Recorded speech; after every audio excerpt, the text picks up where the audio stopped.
Good morning everyone. मैं हूं TS Meena. TS academy पे आपका स्वागत है। चलो क्वेश्चन देखते हैं। पहला क्वेश्चन है, वह संख्या बताओ जो 411, 684, 821 को भाग देने पर 3, 4, 5 शेष बचता है। ठीक है, अपने को ऐसी संख्या बतानी है जो कि जिस संख्या में अगर इससे भाग लगाता हूँ 484, सॉरी 411, 684, 821 को, तो 3, 4, 5 ये शेषफल बचे। ठीक है, यानी अपने को कुल मिला के इसका क्या निकालना है, भाजक निकालना है। ठीक, तो मैं क्या करता हूँ कि सबसे पहले तो शेषफल को पहले ही घटा देता हूँ। ठीक है, ये कितना बचेगा 408। यहाँ कितना नहीं गए, 684 में से 4 गया तो 680। ठीक है, और यहाँ कितना है 821 में से 5 गया तो ये बचेगा 816। जो मेरे पास संख्या आ रही इन सबका एचसीएफ निकाल दो, वही आपकी यहाँ संख्या प्राप्त होगी। क्या होगा, वही आपका वही आपकी डिवाइज़र बन जाएगा। ठीक है, ठीक है। तो अपन क्या करते हैं कि डिवाइज़र ज्ञात करने के लिए छोटी संख्या को छोटी संख्या से बड़ी संख्या को भाग लगाते हैं। ये 1 टाइम जाएगा 408, 2 बचेगा, यहाँ 7 बचेगा, यहाँ कितना बचेगा 2। ठीक है, इससे अगर 408 को अगर मैं भाग लगा देता हूँ तो कितनी बार जाएगा 2 टाइम, 272, और ये आएगा 6, 10 में 7 गए तो 3, और ये कितना बचेगा 3 में से 1 गए। ठीक, अब ये संख्या इसका दुगुना है, यानी कुल मिला के ये इससे पूरा कट जाएगा, ये इससे पूरा कट जाएगा, 2 टाइम जाएगा यानी पूरा कट जाएगा। अपना संख्या क्या आएगा, यानी इसका एचसीएफ आएगा 136। क्या आएगा एचसीएफ, इसका 136 आएगा। यानी 136 ऐसी संख्या हैं जिससे यदि 411, 684, 821 को भाग देने पर ये शेष बचेगा। ठीक है, यानी 136 ऐसी संख्या है, 136 ऐसी संख्या हैं जिससे यदि 411, 684, 821 को भाग देने पर 3, 4, 5 शेष बचता है। ठीक है, ठीक, आगे देखो। ठीक है, क्या बोल रहा है, दो संख्याएं, देखो क्या बोल रहा है, यदि दो पूर्ण संख्याओं का अनुपात x अनुपात y है तो इनका महत्तम समावर्तक z है, तो उनका लघुत्तम समावर्तक कितना होगा।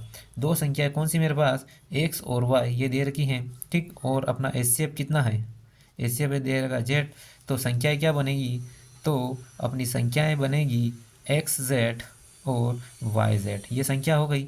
अब इनका एलसीएम पूछा उसने, तो एलसीएम जेड कॉमन आ जाएगा, एक्स और वाई, यही आपका एलसीएम होगा, ऑप्शन नंबर 3। ठीक, ठीक है, आगे देखो क्या बोल रहा है क्वेश्चन। अगला क्वेश्चन बोल रहा है, दो लगातार धनात्मक सम संख्याओं का महत्तम और लघुत्तम क्रमशः 2 और 4 हैं तथा संख्याओं का योग क्या होगा। ठीक, ठीक है, क्वेश्चन क्या बोल रहा है कि दो संख्याओं का धनात्मक सम संख्याओं का महत्तम समार्थक और लघुत्तम समार्थक इतना है तो संख्याओं का योग क्या होगा। ठीक, अपन ने मान ली दोनों संख्या एक्स और वाई हैं और एचसीएफ कितना दे रखा है, एचसीएफ दे रखा है इसने 2, तो संख्या क्या होगी 2x और 2y। ठीक, दोनों का मल्टीप्लाई किया तो दोनों संख्याओं का मल्टीप्लाई बराबर एलसीएम इंटू एचसीएफ। ठीक है, 2 से 2 गया, 2 से ये कितना बचा 42, और x और y।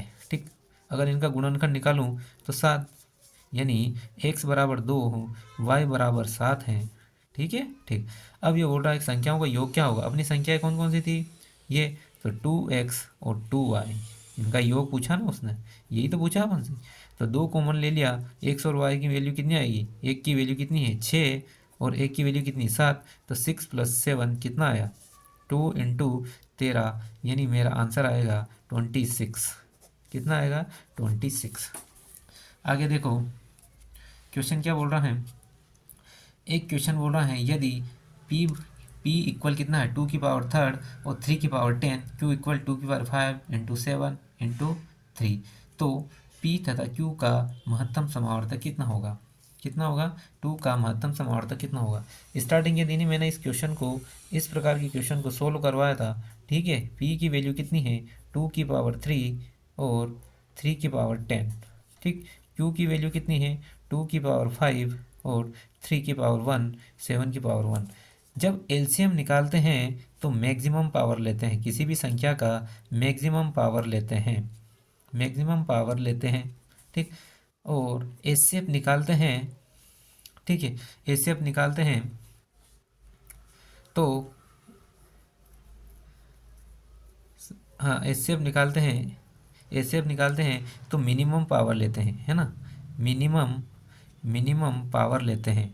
ये दो बातें आप हमेशा ध्यान रखना है, दोनों बातों को ध्यान रखना। ठीक है, अब मेरे को एचसीएफ निकालना है, दोनों में एचसीएफ तीन कितनी पावर है, थ्री, और तीन की पावर कितनी है, तो तीन की पावर मैंने ले ली वन। ठीक है, मल्टीप्लाई, और टू की पावर मिनिमम लेनी, टू की पावर कितनी, थ्री। आपका आंसर क्या आएगा, यही आएगा, आपका आंसर यही आएगा। अगर एचसीएफ निकालना है तो मिनिमम पावर लेते हैं, एलसीएम निकालना है तो मैक्सिमम पावर लेते हैं। ठीक, ठीक है, आगे चलो। देखो क्वेश्चन क्या बोल रहा है, दो धनात्मक पूर्णांकों का लघुत्तम समावर्तक बड़ी संख्या का दुगुना है। ठीक, ठीक है, यानी दो धनात्मक पूर्णांकों का लघुत्तम समावर्तक बड़ी संख्याओं का दुगुना है, छोटी संख्या तथा महत्तम समावर्तक का अंतर चार है। ठीक है, अपन ने सपोज किया, चलो ठीक है, माना अपन ने कि एचसीएफ बराबर होगा ए, ये एचसीएफ होगा। ठीक, ठीक है, अपन ने संख्या मान ली, संख्या मान ली मेरी संख्या एक्स और वाई है, ये दोनों संख्या मान ली। ठीक, ठीक है, अगर अपन संख्या बनाते हैं तो कैसा है, एक्स और वाई। ठीक, अपन ने मान लिया कि ये एक्स बड़ा है और ये वाई छोटा है। ठीक, ठीक है, ठीक, अब क्या करते हैं अपन कि दो धनात्मक पूर्णांक बड़ी संख्या कौन सी, अगर ये ग्रेटर में है तो बड़ी होगी, ये बड़ी संख्या दो धनात्मक पूर्णांकों का लघुत्तम समावर्तक बड़ी संख्या का दुगुना है। लघुत्तम इन संख्या का लघुत्तम कितना होगा, ए कॉमन ले लिया तो एक्स और वाई। ठीक, इस संख्या का एलसीएम कितना आएगा, ए कॉमन आएगा और एक्स और वाई। ठीक है, यही तो है, इसका कितना है, दुगुना है, दुगुना। इस ए से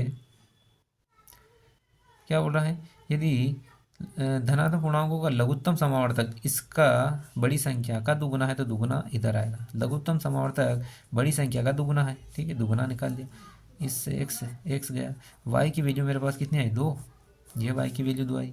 ठीक, अब बोला छोटी संख्या और मसा, छोटी संख्या कौन सी है, ए वाई, और इसका मसा कितना है, एचसीएफ कितना है, ए मान रखा है। ठीक, अंतर कितना है, चार का। ए, अगर मैं इसकी वैल्यू कितनी रख देता हूँ, टू, वाई की वैल्यू टू रख देता हूँ तो यहाँ पर टू माइनस वन आएगा, यानी ए की वैल्यू मेरे पास कितनी, चार। उसने पूछा कि छोटी संख्या क्या है, छोटी संख्या देखो ये तो बड़ी संख्या, ये छोटी संख्या, यानी ए की वैल्यू मेरे पास कितनी है, चार, और वाई की वैल्यू कितनी है, टू, यानी ये संख्या आएगी आठ। कितनी आएगी, आठ। ठीक है, ठीक, आगे देखो, आगे क्वेश्चन क्या बोल रहा है, क्वेश्चन ये बोल रहा है कि ठीक, ये बोल रहा है कि धनात्मक पूर्णांक के ऐसे युग्मों की, ऐसे धनात्मक पूर्णांकों के ऐसे युग्मों की सांख्यजनिक का योग 99 है तथा एचसीएफ 9 है, तो युग्म क्या होगा, कुल मिला के अपने को कितने इसके पेयर बनेंगे, या कितने युग्म बनेंगे। ठीक, ठीक है, तो अपना क्या है, संख्या वही एक्स वाई, और अपना एचसीएफ कितना है, यह है, तो संख्याओं का योग कितना आएगा, 9x और 9y। ये किसके बराबर दे रखा उसने, इसके, अगर x और y ये किसके बराबर, 11 के। ठीक है, दोनों का पेयर कितना, दोनों का योग कितना, ये। अब यहाँ से अपन पेयर निकालते हैं। ठीक है, इनके युग्म निकालते हैं, युग्म देखो, युग्म क्या आएगा, युग्म आएगा देखो, 1 और 10 कितना हो गया, 11। ठीक, ठीक है, अब यहाँ आएगा 2 और 9, ठीक, हो गया 11। ठीक, 3 और 8 हो गया 11। ठीक, 4 और 7 हो गया 11। ठीक है, उसके बाद में 5 और 6 हो गया 11। ठीक, ठीक है, अब यहाँ पर 6 और 7, ठीक, 6 और 5 नहीं हो सकता क्योंकि फिर रिपीट होने लगा, इसीलिए अपने कितने युग्म बन रहे इसमें, अपने युग्म 1 2 3 4 5, यानी कुल मिला के यहाँ पर 5 युग्म बनेंगे। कितने बनेंगे, 5 युग्म, 5 युग्म बनेंगे आपका। ठीक है, ठीक, अगला क्वेश्चन देखो, देखो अगला क्वेश्चन क्या बोल रहा है कि दो संख्या ए और बी के एचसीएफ का एलसीएम से अनुपात कितना है, 1:30, और एचसीएफ और एलसीएम के बीच 493 का अंतर है। ठीक है, तो ए और बी के जोड़ों की संख्या कितनी होगी। यार मेरी बात सुनो, उसने एलसीएम एलसीएम दोनों का रेशो दे दिया, दोनों का डिफरेंस निकालना है। यानी एक तो हो गया अपने पास कितना है एक्स, और एक हो गया 30x मैं मान लूँ, भाई वहाँ रेशो में है तो अपन ने एक्स मान लिया। ठीक, इन दोनों का रेशो कितना है, ये बोल रहा है दोनों के बीच का अंतर कितना है, इतना है। तो ये 30x माइनस एक्स, ये कितना बड़ा, 493। ठीक, यानी एक्स की वैल्यू मेरे पास कितनी आ गई, एक्स की वैल्यू मेरे पास है 29x, यानी 493। ये कितना जाएगा 29 से कम 29। ठीक, और 29 से कम 29, फिर बचा 29 से गया 230, 230 तो 7×9 = 63, 7×9 = 3 और 6, और 7×2 = 14 और 6 20। हाँ चलो ठीक है, सत्ती एक्स बराबर मेरे पास आया 17, यानी मेरे पास कितने आएगी, ये 17 और ये आएगा 17×3 = 51। ठीक, कुल मिला के यह आया मेरा एचसीएफ और ये आया मेरा एलसीएम। ठीक, यानी एक्स की वैल्यू मेरे पास कितनी आई, 70, मैंने यहाँ पे रख दिया है, यहाँ पे। यानी कुल मिला के 17 की वैल्यू यहाँ रखी और यहाँ रखी, यानी ये मेरा एचसीएफ है, ये एलसीएम है। तो एचसीएफ और एलसीएम की वैल्यू कितनी आएगी, 17×51। ठीक ठीक है, अब ये बोल रहा है कि ए और बी की जोड़ों की संख्या कौन सी, संख्या कौन सी मेरे पास, अपने पास उन्होंने दे रही है संख्या ए और बी, ये संख्या तो कितनी आएगी, एक तो इनके जोड़ों यानी 17x और 17b, ये संख्या आई। और ये किसके बराबर होगा, एलसीएम और एलसीएम, एचसीएफ कितना है 17 और एलसीएम कितना है 51, 510 सॉरी। ठीक है, एक 17 से 17 गया, एक 17 से 17×3 = 30, यानी ए इंटू बी मेरे पास 30 आया। ठीक है, अब वो बोल रहा है इसके कितने पेयर बनेंगे, तो इसको कितने पेयर बनेंगे, यानी 1×30, ये कितना बना एक पेयर, फिर 2×15 कितना आया 2 पेयर, फिर 3×10 ये कितना आया तीसरा पेयर। ठीक है, और 4 से जाएगा 5×6, ये कितना है चौथा पेयर। क्या अब इससे और कितने पेयर बन रहे हैं, अब नहीं बनेंगे। यानी कुल मिला के इसके पेयर बनेंगे टोटल कितने, 4, कितने बनेंगे 4 पेयर। आपका आंसर ये आएगा। ठीक है, पेयर ही पूछा उसने, पेयर। देखो अब क्वेश्चन क्या बोल रहा है कि 3 घंटियाँ, एक तो 36 सेकंड में, एक 40 सेकंड में और 48 सेकंड के अंतराल पर एक साथ बजती हैं। वे किस विशिष्ट समय पर एक साथ बजना शुरू करती हैं, तो वे किस समय पर एक साथ बजेगी। ठीक है, एक साथ बजना शुरू कर, इसी समय पे एक साथ बजना शुरू होती हैं, तो वे किस समय एक साथ बजेगी। ठीक है, ये बोल रहा है। ठीक, तो अपना क्या दे रखा उसने, एक तो दे रखा 36 सेकेंड, एक दे रखा 40 सेकेंड और एक देगा 48 सेकेंड।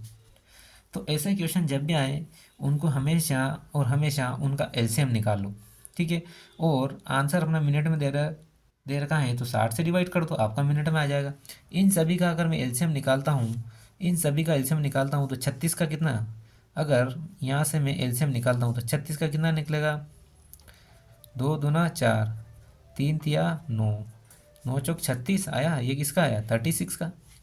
यहाँ से अगर 40 का निकालूँ तो ये कितना आएगा, 2, 2×2 = 4 और 4×2 = 8। ठीक,